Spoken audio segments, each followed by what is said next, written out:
compañía. Por ejemplo, la utilidad operativa después de impuestos, obviamente ya estamos hablando, ya se concentra específicamente en el resultado de una operación, específicamente hablando de la actividad primaria de dicha organización. Pero también empieza a considerar el WACC, ya asumiéndolo como un indicador, un objetivo básicamente en porcentaje, que es una tasa de descuento, teniendo en cuenta el capital que se ha invertido en dicha compañía. Entonces digamos que es un método eficaz para estimar de una u otra manera si se genera valor para quién, para un qué, para un accionista o socio de la compañía como tal. Entonces digamos que en esto es que se concentra, y básicamente esto es como lo relevante en el asunto del EVA, de la interpretación del mismo y de la utilidad del mismo. Básicamente hay muchas ventajas de calcular el EVA para poder valorar o estimar si una compañía genera valor o no. Por un lado, es un indicador relativamente fácil de calcular, claro, teniendo en cuenta que ya hemos calculado otro tipo de indicadores, en este caso la OBODI y el WACC. Se puede aplicar para tareas de negocios y contempla el riesgo empresarial. Obviamente, cuando estamos valorándolo a través, o valorando una compañía a través de este método, estamos incluyendo de una u otra forma todas las áreas del negocio que están generando valor, que son representativas para la actividad por la cual fue creada la compañía, y al mismo tiempo están generando un análisis de cuánto, o de la estimación básicamente de cuánto cuesta la deuda de la compañía con terceros o con socios. Además de esto, tiene en cuenta todos los costos financieros, porque obviamente le estoy hablando de que tiene en cuenta esa tasa que básicamente, o esos intereses que básicamente nos están cobrando por X o Y motivo, en X o Y negocio, o en X o Y apalancamiento que estemos utilizando. Y obviamente tiene también en cuenta los recursos propios como ajenos, es decir, los recursos que son directamente de la compañía, colocados por sus inversionistas y colocados por un tercero, por ejemplo, en una entidad o un establecimiento financiero bancario. Permite obviamente identificar los generadores de valor de la empresa, provee una medición de la creación de la riqueza que alinea las metas de los administradores con las metas de la compañía, y permite determinar si las inversiones de capital están generando un rendimiento mayor a su costo. Es decir, aquí también nos concentramos obviamente al considerar el WACC dentro de su fórmula, dentro de su cálculo en el EVA. Estamos considerando básicamente si lo que nosotros estamos generando como compañía es mayor que lo que nosotros estamos pagando por cuestiones de intereses por apalancamientos que hemos adquirido en una compañía. Entonces digamos que es algo también bien interesante. ¿Cómo podemos interpretar el EVA? Bueno, el EVA puede resultar como un valor positivo, básicamente, como un valor por encima de cero. La pregunta del millón es, de ahí en adelante, ¿hasta cuánto puede llegar? Pues es bastante relativo. Y un indicador o un resultado positivo indicaría que una empresa o un proyecto que se esté valorando está generando un mayor rendimiento a cada uno de los accionistas de lo que cuesta el capital. Es decir, le genera uno más rendimientos de lo que se va directamente para el pago de deudas, por ejemplo, de endeudamiento, que por eso se tiene en cuenta mucho el WACC. Es decir, la utilidad que yo estoy generando es mayor que el costo de los intereses que yo he adquirido por apalancarme para poder mantenerme a flote en mi negocio. Eso es básicamente para un accionista, teniendo en cuenta que el accionista obviamente colocó sus recursos a una tasa de interés. Por eso se tiene en cuenta el WACC. Por el contrario, si el resultado fuese negativo, en ese caso indicaría que los rendimientos son menores a lo que cuesta generarlos. Es decir, que la utilidad que yo estoy generando, si bien es suficiente, si bien es positiva, también debe entenderse de que esta no es suficiente para cumplir con las obligaciones que yo he adquirido en mis fuentes de apalancamiento, es decir, con terceros, con socios, conmigo mismo, obviamente, porque lo estoy valorando como un inversionista, eh, o con bancos u otros tantos, ¿no? Básicamente se trataría es de esto, de evaluar, obviamente, que a pesar de que la utilidad se genera, y eso es precisamente por eso tenemos que hacer un análisis muy importante siempre en toda compañía, y es que hay veces que las utilidades suelen ser positivas, es decir, el resultado es un número positivo. Pero si no se tiene en cuenta, digamos, estos factores de, bueno, si yo estoy endeudado, ¿cuánto estoy pagando de intereses, por ejemplo? ¿Esto es rentable? ¿Será que estoy vendiendo, estoy generando ingresos o utilidades suficientes para cubrir esa obligación que he adquirido, esos intereses que he adquirido?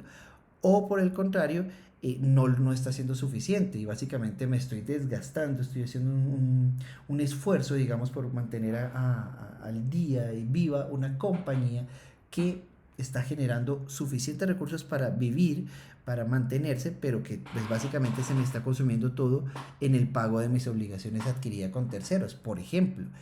Es decir, hay muchas compañías que pueden sobrevivir así, pero uno no se da cuenta que realmente para el accionista o para el inversionista pues no está generando ningún valor. Simplemente está siendo suficiente o casi suficiente para pagar sus obligaciones adquiridas con ellos mismos como inversionistas y con terceros.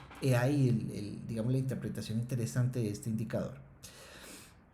En una pyme, eh, una empresa, digamos que de cierto tamaño, cuando el EVA es negativo, estaría destruyendo o técnicamente la riqueza para los accionistas. Es decir, estaría en una situación más favorable si hubieran elegido otras alternativas de inversión de igual riesgo. Es decir, cuando uno está inversionista, cuando uno es socio, uno hace este tipo de análisis o cuando uno quiere ser inversionista, también vale la aclaración de un proyecto o una empresa, pues uno empieza a estimar con este indicador si esta opción es favorable teniendo en cuenta que hay otras alternativas de inversión en el mercado. Es decir, no solo existe esta empresa o este proyecto, existen muchísimas, ¿verdad?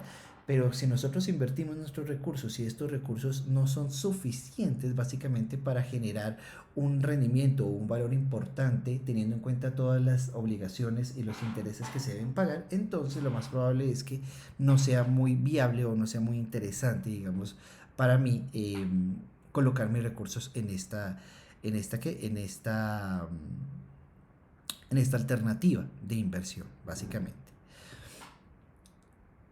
El cálculo del EVA busca hacer una comparación entre los rendimientos que genera la empresa sobre la inversión operativa, en comparación con el costo de oportunidad, que es el WACC en este sentido. Es decir, que con los rendimientos que ofrece el mercado, ¿vale? Conceptualmente el EVA se define como el importe o como el valor que queda una vez que se han deducido los ingresos, la totalidad de los gastos incluidos en el costo de oportunidad, eh, del capital y los impuestos. El IVA es el resultado obtenido una vez que se han cubierto todos los gastos y se ha satisfecho una rentabilidad mínima esperada, ¿vale? Eso es técnicamente lo que podemos entender desde este punto de vista o en este sentido. Bien, ahora pasemos a hablar de el cálculo como tal y un poquitico más, digamos que analizado el tema de cómo se halla. El IVA, como les mencioné, podría ser calculado como la UODI menos el WACC o el costo promedio ponderado de capital por el capital invertido inicialmente. Básicamente, esto lo que supone es, como les he mencionado con anterioridad, es que nosotros tenemos los suficientes recursos para cubrir todo el valor de las obligaciones que hemos adquirido y los intereses que hemos adquirido, teniendo en cuenta la inversión que hemos hecho nosotros inicialmente. ¿Será que este valor que estamos generando, esta utilidad es suficiente para cubrir ese costo de oportunidad y básicamente ese costo de endeudamiento que tengo con terceros y conmigo mismo teniendo en cuenta mi inversión? Esa es básicamente la fórmula que permite interpretar el EVA.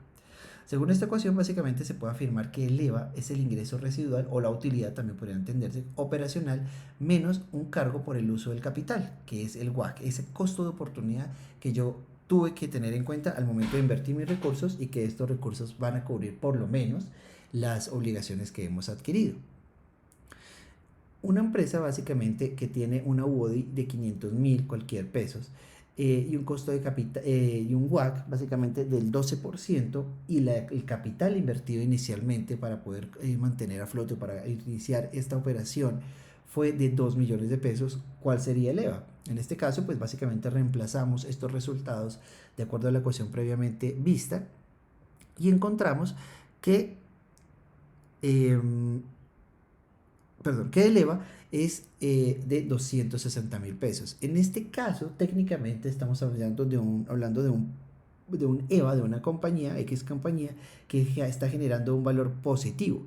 Por lo tanto, básicamente se estaría diciendo que se está generando un rendimiento que compensa el riesgo que ellos han tenido como inversionistas al colocar sus recursos en una compañía. Básicamente, el capital invertido genera el mismo rendimiento frente a los inversionistas, eh, digamos que cubre todas sus obligaciones y aún así queda un excedente. Entonces, digamos, es una forma de cálculo como tal. Yo quería como presentarles un documento, un pequeño caso de estudio que se hizo hace bastante tiempo realmente, pero que determina el valor económico agregado. Básicamente es un caso práctico en el cual se quería estimar básicamente a través de una situación hipotética y unos valores hipotéticos frente a unos estados financieros que presentaban básicamente el balance, el activo, el pasivo y el patrimonio, cuánto podría llegar a ser el EVA, teniendo en cuenta también obviamente el estado de resultados, el estado de pérdidas y ganancias, teniendo en cuenta las utilidades obtenidas, y con base en eso podríamos empezar a estimar cuánto es el valor del EVA. Aquí obviamente en este documento, en este caso de estudio, se determina el costo de oportunidad, se determina el WACC, se determina básicamente el EVA y se estima básicamente cuál vendría siendo la interpretación del EVA en este ejemplo. Este archivo se los voy a enviar por correo electrónico inmediatamente para que ustedes lo tengan allí como material de estudio también, si quieren aprovechar este espacio eh, y poder, digamos que visualizarlo y poder interpretar en un caso real qué es lo que está sucediendo, ¿vale? Bueno, ahora pasemos a hablar rápidamente de la socialización de las calificaciones. Bien, en este sentido es lo que ha pasado básicamente es que ya hemos culminado la mayoría de las actividades, digamos que proyectadas para nuestra sesión. En este caso, en pantalla pueden encontrar las calificaciones obtenidas del segundo cohorte, que son las 3 primeras, que ya se les había socializado por medio de correo electrónico. Lamentablemente pues también me cogió el cargue de notas un poquito desajustado con nuestra sesión, entonces no alcancé a presentárselas antes, pero pues decidí compartirlas como en la anterior ocasión a través de correo electrónico. Esas 3 primeras columnas de las calificaciones que se obtienen en la parte derecha son correspondientes al segundo cohorte. La última columna hace referencia, si se dan cuenta, a un espejo de la tercera actividad que está prevista allí. Básicamente, ¿por qué? Porque ahí estamos teniendo en cuenta la última actividad que fue doble. Así que esa última columna ya hace parte del tercer cohorte. Una actividad que está prevista y que ya obviamente está calificada y que va digamos que a computarse con la actividad prevista para el día de hoy y para la actividad prevista para la próxima semana. Ahora, ¿cuáles vienen siendo las actividades previstas para el día de hoy? Para el día de hoy básicamente buscábamos relacionar los estados financieros, el apalancamiento operativo y financiero de una organización y comprender cada uno de ellos. Básicamente es entender qué es un apalancamiento, cuál es el apalancamiento operativo u operacional, cuál es el apalancamiento financiero y total y cómo podría relacionarse o identificarse dentro de una compañía. Para hoy básicamente lo que se busca es esto, es a través del análisis que se ha realizado en este caso de estudio que hemos, digamos, previsto desde hace bastante, que es el caso de los estados financieros que hemos tenido como referencia desde hace un tiempito, desde hace unas sesiones atrás, utilizar estos conceptos o esta aplicabilidad del apalancamiento y la estructura de capital y realizar un informe a partir de la información del libro guía y el análisis de otras investigaciones, inclusive del material de apoyo que les envié. Ahí básicamente lo que buscábamos era analizar los estados financieros de la empresa Mercado y Bolsa, que es la que hemos manejado últimamente, y argumentar si el tipo de apalancamiento que requería era financiero, total u operativo. Calcular el mismo, básicamente entender qué es lo que se requiere para la empresa, si es un apalancamiento operativo un apalancamiento financiero, teniendo en cuenta obviamente el análisis que ustedes realicen acá. Siempre cabe la oportunidad de decir uno, dos o la suma de los dos, es bastante relativo. Y la intención era identificar las oportunidades de apalancamiento teniendo en cuenta obviamente estos resultados que hemos obtenido en estos primeros estados de resultados que se han proyectado. Y por último, pues claramente exponer la interpretación que hemos obtenido en este sentido. Bien, tenemos que hasta acabar la primera sesión, o bueno, la primera parte de esta sesión. Voy a detener la grabación e inmediatamente continuaremos con la siguiente parte.